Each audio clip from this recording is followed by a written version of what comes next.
गुंदनी रियासत हरियाणा के कस्बा गोबंदपुरा के अछूत रंबू के यहाँ पैदा हुई।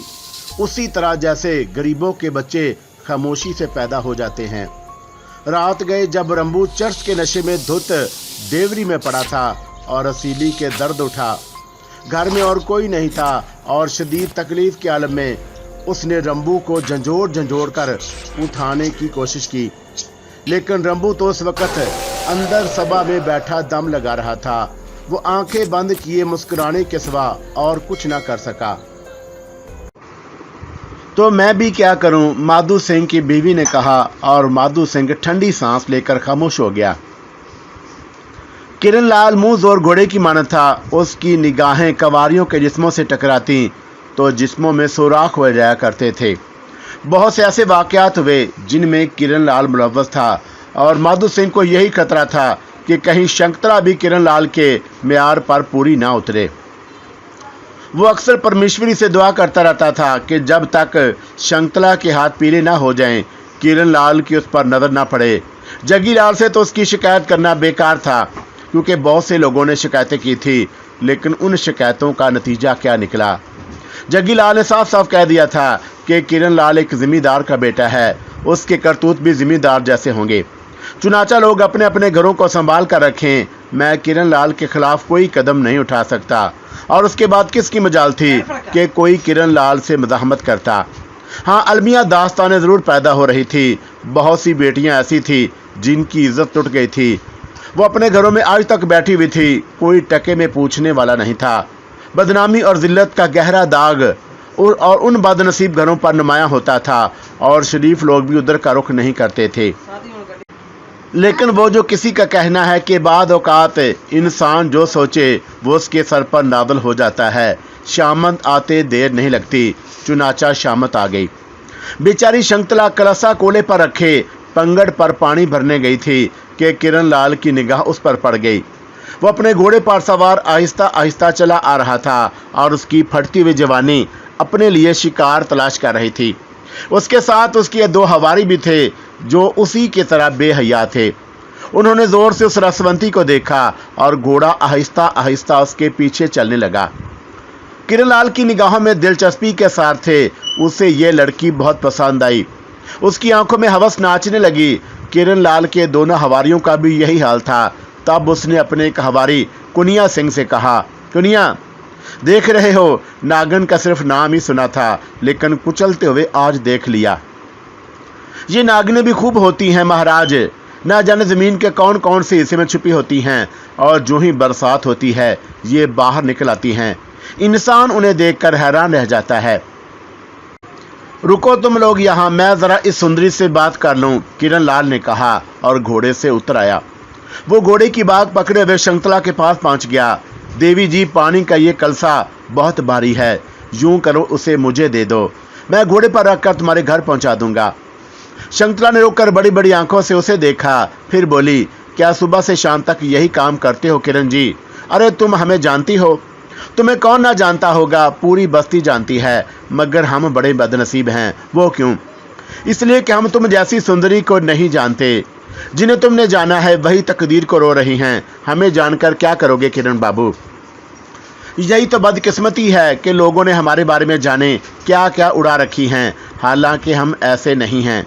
तुम हमें आजमा कर देख लो सुंदरी। किरण लाल बदस्तूर उसके साथ साथ चल रहा था। मुझे तो क्षमा कर दो किरण लाल, मेरा बाप बहुत गरीब आदमी है। ओहो, बड़ा अफसोस हुआ, जिसकी बेटी इतनी दौलतमंद हो वो गरीब है। कोई बात नहीं सुंदरी, हम तुम्हें अपने बारे में बताओ, हम तुम्हारी सारी गुर्बत दूर कर देंगे। मगर तुम मेरे बारे में कुछ जानते भी तो नहीं हो किरण बाबू। चलो बता दो, मगर तुम्हारे बारे में जानने के लिए तुम्हारी तरफ एक निगाह देख लेना ही काफ़ी है। किरण लाल अब उसके करीब पहुंच गया। तो बता ही दें तुम्हें अपने बारे में, शंकतला ने कहा, और उसने तांबे का कलसा पूरी कुव्वत से किरण लाल पर दे मारा। किरण लाल उसके लिए तैयार नहीं था। कलसे की चोट उसके सीने पर पड़ी और उसका घोड़ा भड़क गया। घोड़े की लगाम चौंका किरण के हाथ में थी। चुनाचा घोड़ा भड़का तो किरण लाल उसमें उलझकर साथ साथ घिसटता चला गया। उसके काफ़ी चोट आई थी और उसके दोनों साथी हक्का बक्का रह गए। लेकिन फिर उन्हें उस खौफनाक वारदात का एहसास हुआ। इस वक्त उस लड़की से उलझने की बजाय किरण लाल को देखना जरूरी था और उन्होंने बेहोश किरण लाल को उठाया और शंखसला से कुछ कहे बगैर चले गए। कलसे का पानी आधे से ज्यादा गिर पड़ा था। शंखतला ने उठाया और वापस घर चल पड़ी। रसोई में माँ खाना पका रही थी। बाप बेटा खाना खा रहे थे। शंखतला ने कलसा रख दिया। ले आई पानी? हाँ माँ।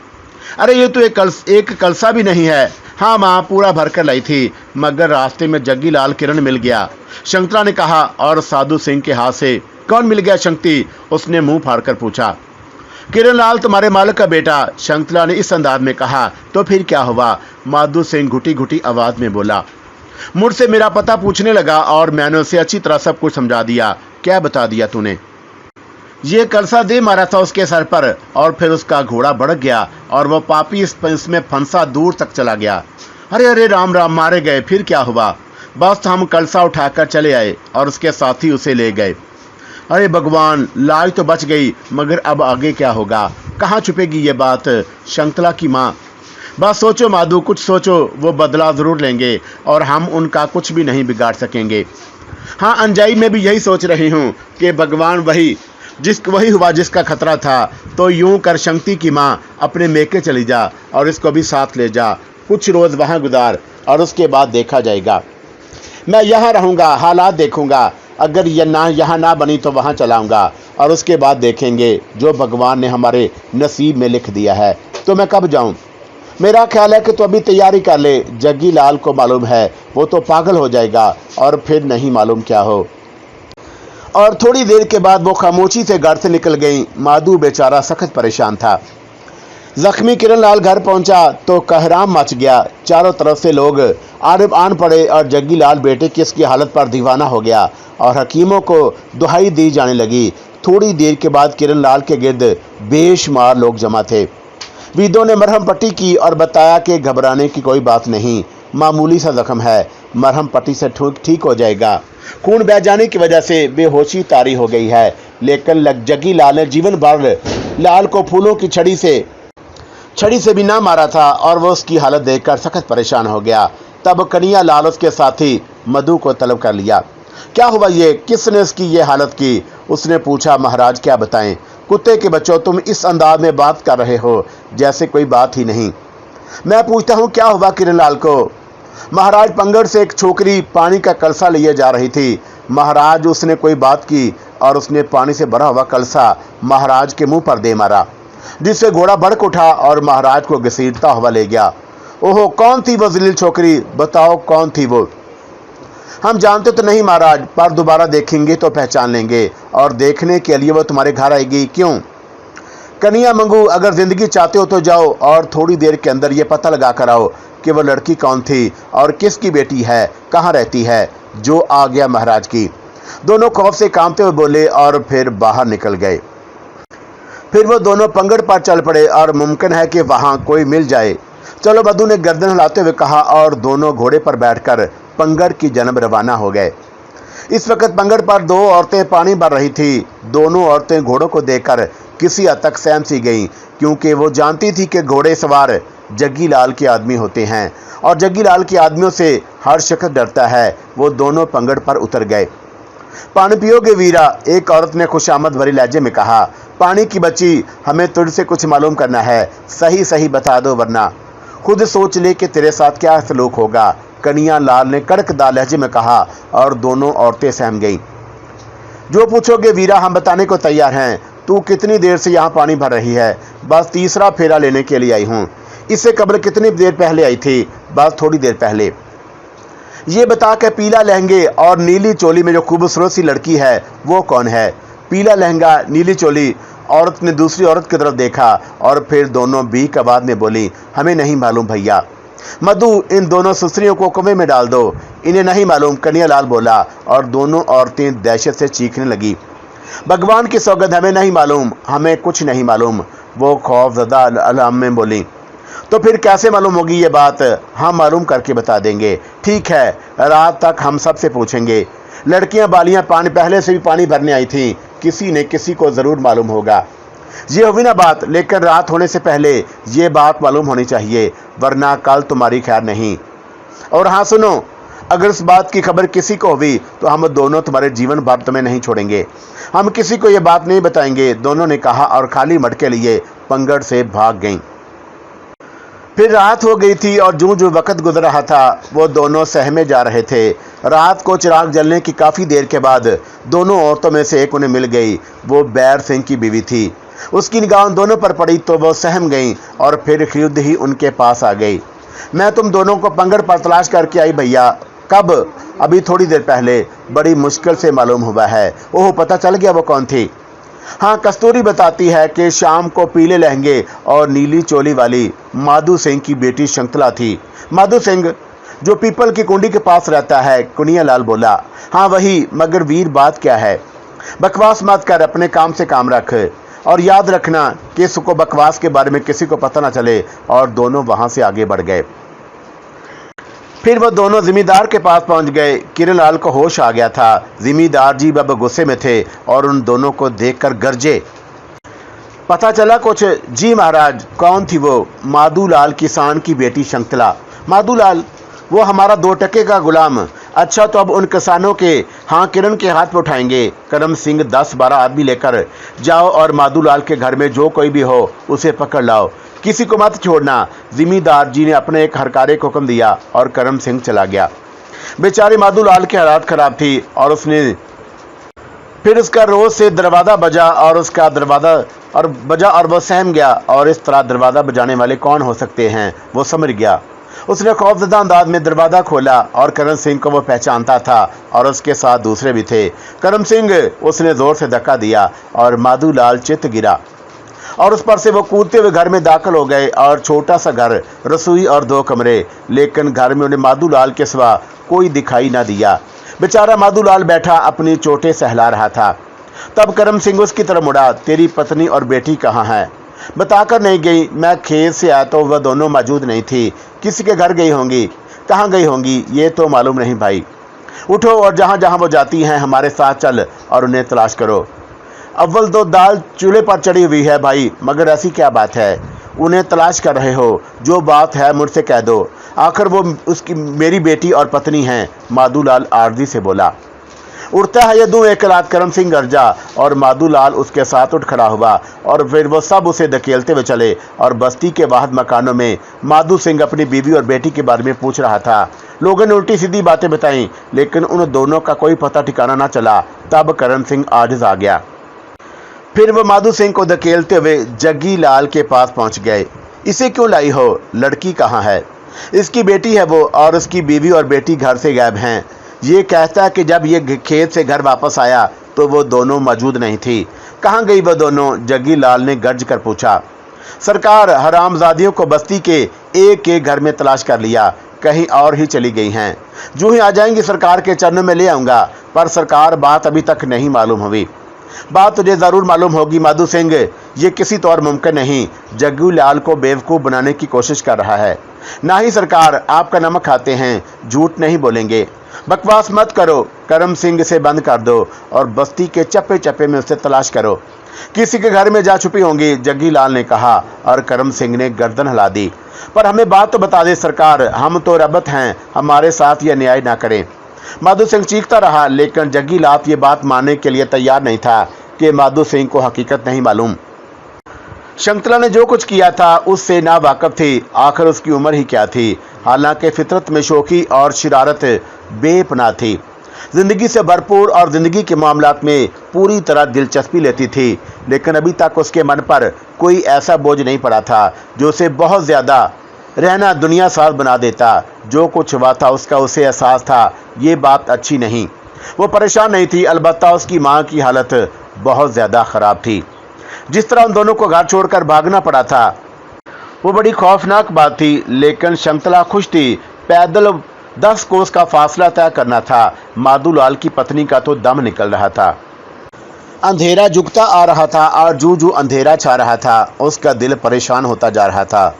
दफतन उसे कुछ याद आया और वो बोल पड़ी, शंक्ति। हाँ माँ। एक काम क्यों ना करें, आगे बग्गी चंद की धर्मशाला है, रात क्यों ना धर्मशाला में रहें और सुबह मुंह अंधेरे निकल चलेंगे, यही ठीक रहेगा, वरना रास्ते में भेड़िए खा जाएंगे। ठीक है मां जी, मगर इस वीरान धर्मशाला में मैं मौजूद होऊंगा और यहाँ भी तो कोई ना होगा, तो उसे क्या है, अंदर जाकर दरवाज़ा बंद कर लेंगे। ठीक है, जैसे चाहो, मुझे क्या, शंकुतला ने कहा। तो फिर ज़रा जल्दी जल्दी चल, ताकि धर्मशाला तक तो पहुँच जाएं।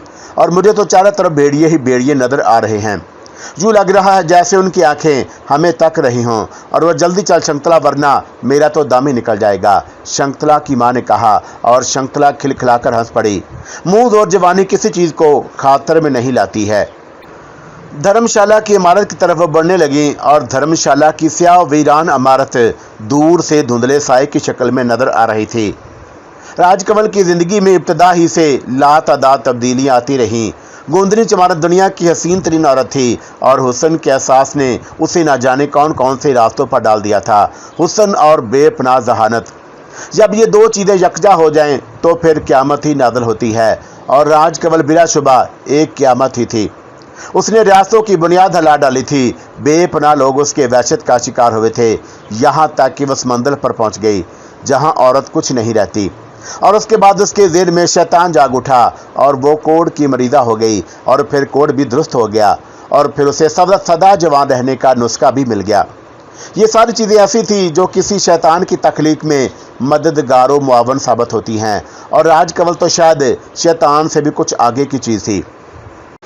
ये इमारत बग्गी लाल के धर्मशाला के नाम से मशहूर थी। यहाँ पहुंचकर राजकमल ने सोचा कि ये जगह एक शिकारगाह के तौर पर एक बेहतरीन जगह है, चुनाचा वो वहीं मुकीम होगी। कलाओ से जब भी चाहती कोई काम ले लेती और कलाओ उसके खादमों की तरह हर वक्त हाजिर रहता था। इस वक्त भी रात हो रही थी, चारों तरफ होलनाक तारीकी फैली हुई थी। राजकमल धर्मशाला के दरवाजे पर बैठी हुई थी और उसकी जहनी कैफियत अजीब थी। इंसानी गोश्त और खून ना मिलने की वजह से उसकी हालत में नुमायां तब्दीली आ गई थी और वह शदीद करब के आलम में दिन गुजार रही थी। लेकिन कलाओ ने जो मशवरा दिया था वो भी अपनी जगह गलत नहीं था। उन दोनों में, हालांकि वह अपने आप को दुरुस्त नहीं कर पा रही थी, खून ना मिलने की वजह से उसके अज़ा सुस्त पड़ गए थे और वह बेचैनी से अपना शिकार तलाश कर रही थी। लेकिन कलाओ ने उसे मशवरा दिया था कि आदमी को कभी अच्छाइयाँ भी कर लेनी चाहिए, देखना चाहिए कि नेकी करके कैसा लगता है। हालांकि बात वही थी, मकसद वही था, लेकिन रतनपाल का खौफ कुछ इस तरह उसके ज़हन में बैठ गया था कि अपने तौर पर कुछ करने का तस्वर बेहद खौफनाक लगता था। इस तरह रतनपाल से भी बचत हो सकती थी, लेकिन कैसे? वो बस्ती के गुजरने वालों को देखती और उसके मुंह में पानी भर आता था, लेकिन क्या करती? सिर्फ सब्र कर रही थी, वक्त का इंतजार कर रही थी। इस वक्त भी वो धर्मशाला के दरवाजे पर बैठी हुई थी कि दफतन उसे दूर से दो साए धर्मशाला की तरफ बढ़ते नजर आए और वो चौंक पड़ी। गहरी निगाहों से देखा तो दो औरतें धर्मशाला की तरफ बढ़ती नजर आईं। कलाओ, और उसने आवाज़ दी और कलाओ हाजिर हो गया। इन्हें देख रहा है? हाँ देवी कुमारी, मैं ये इधर ही आ रही हैं। हाँ देवी कुमारी, कौन है ये तो तू बता सकता है। क्यों नहीं, इनमें से एक बेटी है और दूसरी माँ। बेटी का नाम शंकुतला है और माँ कीमती के नाम से मशहूर है। यहाँ क्यों आ रही हैं? रात भर के लिए पनाह लेने। पनाह क्यों? इनकी एक कहानी है देव कुमारी और शायद तुम्हारा काम पूरे होने वाला है। सुनो, इनकी कहानी सुनो और इनके बारे में फैसला कर लो। बस्ती का जिम्मेदार जग्गी लाल है और उसके बेटे किरण लाल ने शंकुतला को छेड़ा तो शंकुतला ने उसे जख्मी कर दिया। अब जग्गी लाल के आदमी उन्हें तलाश कर रहे हैं और वो मेके जा रही है। और फिर ये मेरे काम के कैसे हुए? इंतज़ार करना पड़ेगा देवी जी, इंतज़ार। तुम्हारे सब काम पूरे होते जाएंगे, बस मेरे मशवरों पर चलना। ठीक है, इन दोनों के साथ क्या करूं? खुद को एक महान देवी के रूप में इन दोनों के सामने पेश करो और दोनों को फंदे में फांसो। कलाओ राजकमल के कानों में कुछ कहने लगा और राजकमल मुस्कुराकर गर्दन हिलाने लगी। अरे वाह, तू तो बहुत चालाक है। ठीक है, इंतजाम कर, राजकमल ने कहा और कलाओ वहां से चला गया। सहमी हुई माँ बेटियां धर्मशाला में दाखिल हो गईं। बरामदे में आग जल रही थी, जिसे देखकर वो दोनों चौंक पड़ी। यहाँ कोई मौजूद है मां जी, शंकुतला ने कहा। हे राम, अब क्या होगा? कितनी खौफजदा आवाज में कहा। अरे, इसमें भी कुछ होने की बात है। शंकुतला उसे घूरने लगी। तू तो मस्त सांड है, किसी बात से डरती नहीं। अरे ना जानी कौन है, कोई मर्द हुआ तो क्या होगा? कोई मर्द क्या भेड़िए होते हैं? चुप रह मुर्दार, अब तूने संसार में क्या देखा है? भेड़िए तो फिर भी इतने खतरनाक नहीं होते जितने ये मर्द। राम राम राम माता जी, कैसी बातें कर रही हैं आप? अगर मर्द इतने खतरनाक होते हैं तो फिर आपने पिताजी से विवाह क्यों किया? शकुंतला बोली, मैं कहती हूँ तू को खामोश नहीं रहेगी। नहीं माँ जी, तुम्हें ये तो बताना ही पड़ेगा कि मर्द भेड़िए से ज़्यादा खतरनाक क्यों होते हैं। देख शक्ति, खामोश हो जा वरना मैं मार बैठूंगी। दोनों माँ बेटियां धर्मशाला में दाखिल हो गईं। धर्मशाला में आग रोशन थी, लेकिन कोई इंसानी वजूद नहीं था। अलबत्ता अंदरूनी कमरे का दरवाज़ा खुला। दोनों माँ बेटियां आग को देखती रहीं। छोटी लकड़ियों से आग सुलगा दी गई थी, जो अब ज़्यादा सुलगी नहीं थी। अंदर दाखिल हुई तो वहाँ भी रोशनी नजर आई। एक दिया जल रहा था। वो अंदरूनी कमरे में घूमती रही और फिर एक खास बड़े कमरे में पहुँच गई। दिए की हल्की रोशनी यहाँ भी फैली हुई थी। धर्मशाला के ऐन दरमियान मर्गशाला पर एक बूढ़ी औरत गर्दन झुकाए दो जानू बैठी थी और उसकी आंखें बंद थी और वो दोनों हाथ सीने पर बंधे हुए थे। उसके अलावा कमरे में कोई और नहीं था। इसका मकसद है कि कोई मर्द धर्मशाला में मौजूद नहीं। पर यह बूढ़ी औरत कौन है जो यहाँ तपस्या कर रही है? दोनों एक कोने में खड़ी हो गईं और बूढ़ी औरत को तपस्या करते देखती रहीं। काफ़ी देर गुजर गई तो वह दोनों पहलू बदलने लगीं और उसी वक्त बूढ़ी औरत ने गर्दन उठाकर उन्हें देखा और उसकी आंखों में अजीब से तासरात फैल गए। बैठ जाओ, तुम लोग खड़ी क्यों हो? हमें अफसोस है माँ जी, हमने तुम्हारी तपस्या भंग कर दी। कीमती बोली, बैठो, तुम्हारी बप्ता पर मुझे बहुत दुख है। बूढ़ी औरत बोली, क्या मतलब? गिनती तज्जब से बोली, तुम्हारा ख्याल ठीक है, मर्द सचमुच भेड़िए ही होते हैं, पर ये मासूम बच्ची क्या जाने अभी। बूढ़ी औरत ने कहा और दोनों माँ बेटियों के मुंह हैरत से खुल गए। ये बात उस औरत को कैसे मालूम हुई? वो सोचने लगी और फिर दोनों बैठ गईं। आप कौन हैं माँ जी? मैं एक जोगन हूँ, राजकमल है मेरा नाम। बूढ़ी औरत ने कहा, आप तो बड़ी ज्ञानी मालूम होती हैं, हमारे मन की बात आपने जान ली। कीमती ने कहा, लेकिन बूढ़ी औरत ने उनकी बात का कोई जवाब नहीं दिया। वो खामोशी से उनकी शक्लें देखती रही। भूखी और थकी हुई हो तुम, आराम करो। आप यहाँ कब से हैं माँ जी? कीमती ने पूछा। ज़्यादा देर नहीं हुए। तुम दुर्गापुर से आई हो ना? हाँ माँ जी। कष्ट में पड़ गई हो, ये भी ठीक है, मगर पति को कष्ट में छोड़कर भागना भी तो स्त्रियों के मान के खिलाफ है। तुम कैसी स्त्री हो, गिनती के पति को मुसीबत में छोड़कर मेके जा रही हो? तुम्हें मालूम है कि माधो सिंह को जग्गी लाल ने गिरफ्तार कर लिया है? राजकमल ने कहा और दोनों माँ बेटियां खौफ और तज्जब से शशदर रह गईं। ऐसी ज्ञानी जोगन की सिर्फ कहानियां सुनी थी, कोई ऐसी देखी ना थी। वह सब के नाम तक बता रही थी। गिनती राजकमल के पैरों पर गिर पड़ी। आप महान हैं माँ जी, आप तो हमारे नाम भी जानती हैं, आप हमारा कष्ट दूर कर दें। शकुंतला भी हैरान थी, लेकिन फिर वही जवानी और अल्लड़पन की बात आ गई और उसने अभी राजकमल को तस्लीम नहीं किया था। हमारा कष्ट क्या है जोगन रानी, ये तो बताएं, वो बोली और राजकमल के होंठों पर मुस्कुराहट फैल गई। नटखट लड़की मेरा इम्तहान ले रही है। हाँ, मैं भी तो देखूं जोगने कैसी होती हैं। बच्ची है अभी, क्या देखेगी शकुंतला? सब कुछ किया धरा तेरा ही तो है। भला किरण लाल के कलसा मारने की क्या जरूरत थी? अब तो शकुंतला की भी हिम्मत जवाब दे गई और इससे ज्यादा कोई और क्या बता सकता था। वो भी नरम हो गई। गिनती तो बस पागल हो गई थी। और जोगन महारानी, हमारा कष्ट दूर कर दो, भगवान के लिए हमारा कष्ट दूर कर दो, तुम महान हो। आराम से बैठो, लेकिन एक बात सुनो, तुम्हें वही करना होगा जो मैं कहूँगी। अगर तुम्हारा मन चाहे तो मेरी बात सुनो, वरना पहले इसे मना कर दो। अगर तुमने वादा कर लिया और फिर मेरे कहने के मुताबिक ना किया तो मैं तुम्हें श्राप दूंगी। नहीं नहीं माँ जी, हम वही करेंगे जो आप कहेंगे, हम वादा करते हैं। ठीक है, आराम से बैठो। जग्गी लाल ने बस्ती वालों को बहुत सताया है। हाँ माँ जी, और उसका बेटा किरण लाल तो बड़ा ही पापी है। मुझे मालूम है, किरण लाल ने शकुंतला को छेड़ा था। हाँ माँ जी, और उसने कलसा मारकर उसे जख्मी कर दिया। बिल्कुल ठीक। और उसके बाद तुम्हारे पति ने तुम्हें दुर्गापुर से भगा दिया ताकि तुम अपने मेके जाकर छुप जाओ। ऐसा ही हुआ कमल कुमारी। इस बार शकुंतला ने अकीदत भरे लहजे में कहा। अब ये मुंह जोर घोड़ी भी राम हो गई थी। तब राजकमल ने गिनती से पूछा, तुम्हें मालूम है उसके बाद क्या हुआ? नहीं, हमें कुछ नहीं मालूम। तो रात होने की वजह से डरते हुए यहाँ पुला लेने आ गए। लेकिन सुनो, उसके बाद ये हुआ कि जग्गी लाल ने तुम्हारी तलाश से मायूस होकर तुम्हारे पति को गिरफ्तार कर लिया और अब तुम्हें दुर्गापुर में तलाश किया जा रहा है। लेकिन तुम्हें यह भी मालूम होना चाहिए कि बस्ती वाले तुम्हारे मेके से ला इलम नहीं। जब तुम दुर्गापुर में नहीं मिलोगी तब जग्गी लाल की आदमी तुम्हारी मेके जाकर तुम्हें तलाश करेंगे और अगर तुम वहां पहुंच जाती तो वह तुम्हें तलाश करके वहां से पकड़ लाते और शकुंतला के साथ वो सलूक होता जिसका तुम तस्वर भी नहीं कर सकती। राजकमल ने कहा और दोनों माँ बेटियों के चेहरे खौफ से फैल गए। हाय राम, ये तो हमने सोचा ही ना था। तुम्हें सोचना चाहिए था, बड़ी बेवकूफ़ी की बात की तुमने। मगर अब हम क्या करें, अब तो हम मुसीबतों में फंस गए।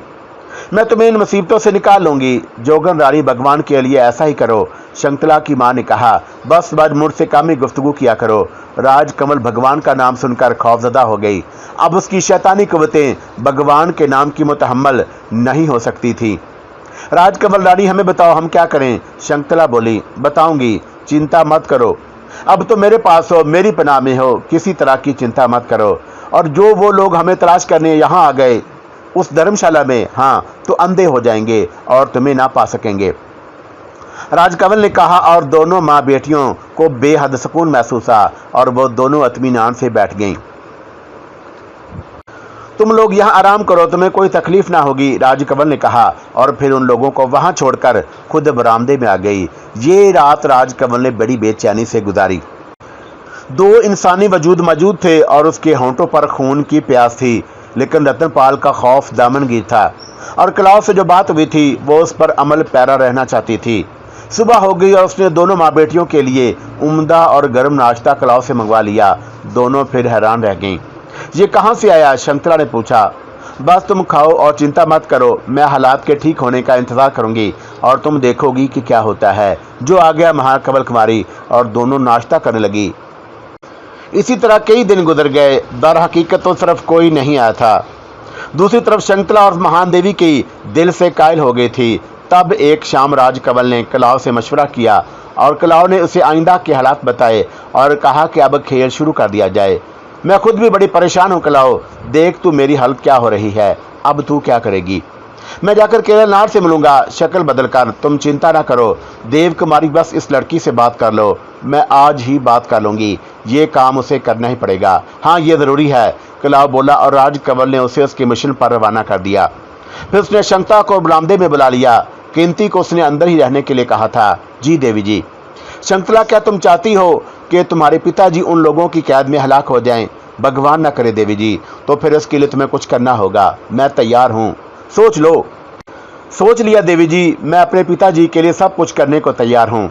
अच्छा ये बताओ कि किरण लाल की उम्र क्या है? यही कोई 25 साल। कैसा जवान है? मुझे तो एक ना भाई ससुरा, वैसे सुंदर है। शकुंतला ने मुंह बिगाड़ कर कहा। लेकिन राजकमल के मुंह में पानी भर आया। तो तुझे एक काम करना पड़ेगा शक्ति। क्या जोगन रानी? तू उसे प्रेम के जाल में फांस ले और उसे खूब लालच दे, यहाँ तक कि वह तेरे चक्कर में आ जाए। तब उसे अपने पिताजी से रिहा करा ले। ये सारे काम तुझे चालाकी से करने होंगे। मैं तुझे पढ़ाऊं दूंगी और तुझे क्या करना है, लेकिन अपने माता को कुछ ना बताना। ठीक है देवी, शकुंतला ने आमादगी जाहिर कर दी। तू कौन है रे? किरण ने कल लड़के को देखते हुए कहा। राय सर ने हमारा नाम मालक। लड़का हाथ जोड़कर बोला। मगर वो है कहाँ? नगरी के बाग में तुम्हें मिलेगी, ठीक सूरज छपे, मगर उससे समय भी अभी मिलना चाहता हूँ। अभी तो मुश्किल है मालक, और वो अभी डरी हुई है। ठीक है, हम नगरी के बाग में वक्त जाएंगे और तू हमारा संदेश दे देना, किरण लाल ने कहा और लड़का चला गया। एक लम्हे के लिए उसने सोचा कि लड़के का पीछा करे, लेकिन फिर उसने ये इरादा मुलतवी कर दिया। शिकार खुद उसकी तरफ आ रहा है तो उसे आने दिया जाए, क्या हर्ज है। लेकिन उसे ताज्जुब था कि वो भी ज़रा बेगैरत किस्म का है। शकुंतला के हाथों से जो मार पड़ी थी वो कुछ ज़्यादा होनी चाहिए थी, वरना अपनी ज़िंदगी में कई बार जूते खा चुका था। अब हर इंसान तो जग्गी लाल की तरह नौकर नहीं होता। वैसे खुद किरण लाल का भी यही हाल था कि शकुंतला बस्ती ही में कहीं छुपी हुई है। शकुंतला ने खुद उसे बुलाया था। लड़के ने कहा था कि वह शर्मिंदा है और किरण लाल से माफ़ी मांगना चाहती है। मैं उसे माफ़ ज़रूर कर दूंगा, मगर माफ़ी की कुछ दूसरी शक्लें भी होती हैं। उसने ये बात किसी को नहीं बताई थी और सूरज छपे वो बाग में पहुंच गया। शकुंतला को खूबसूरत लिबास में मौजूद थी और उसकी निगाहें झुकी हुई थी और चेहरे पर खौफ के आसार थे। किरण लाल उसके सामने पहुंच गया। हूँ तो तुम्हारा नाम शकुंतला है। हमें क्षमा कर दे महाराज, हमसे बड़ी भूल हो गई। हसीनों की भूल को मैं अमूमन माफ़ कर दिया करता हूँ, लेकिन तुम्हारे पिताजी की क्या बात है, वो कैसे माफ़ करेंगे? ये आपका काम है, शकुंतला बोली। खैर चलो ठीक है, ये कष्ट भी हम उठा लेंगे, लेकिन उसके सिले में हमें क्या मिलेगा? किरण लाल ने औबाश अंदाज में पूछा। सौदा कर रहे हैं किरण जी, वो उदासी से बोली। ना करें, कहीं प्रेम के भी सौदे होते हैं। प्रेम? किरण लाल हैरत से बोला। हाँ, आपको जख्मी करके एक लम्हे भी चैन नहीं मिला। दिन रात सोचती रहती हूँ शकुंतला ने उदासी से कहा और किरण लाल की आंखें हैरत से फैल गईं। उसने बहुत सी कलियां मसली थी और इस अमल में वो हमेशा जा रहा था और किसी ने खुशी से उसे स्वीकार नहीं किया था। प्रेम के बोल पहली बार उसके कानों में पड़े और वो हैरान रह गया। तो तुम्हें मुझसे प्रेम हो गया है, हमें इस बात की सजा दोगे? शकुंतला बोली, भगवान की सौगंध नहीं, लेकिन तुम्हें अपने प्रेम का सबूत देना होगा। कैसे? शकुंतला ने पूछा और किरण लाल ने आगे बढ़कर उसे आगोश में ले लिया और फिर उसने गुलाब की पत्तियां चूम लीं। शकुंतला और मुंह से एकदम पीछे हट गई। अभी नहीं, अभी नहीं। फिर कब? पहले आप हमें क्षमा कर दें।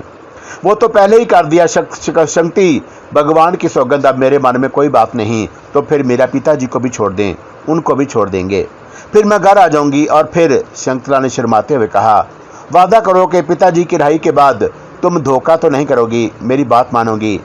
ये भी कोई वादा करने की बात है? खुद ही मेरा मन भी तो यही कहता है, शकुंतला ने शर्माते हुए कहा और अपना मुंह छुपा लिया।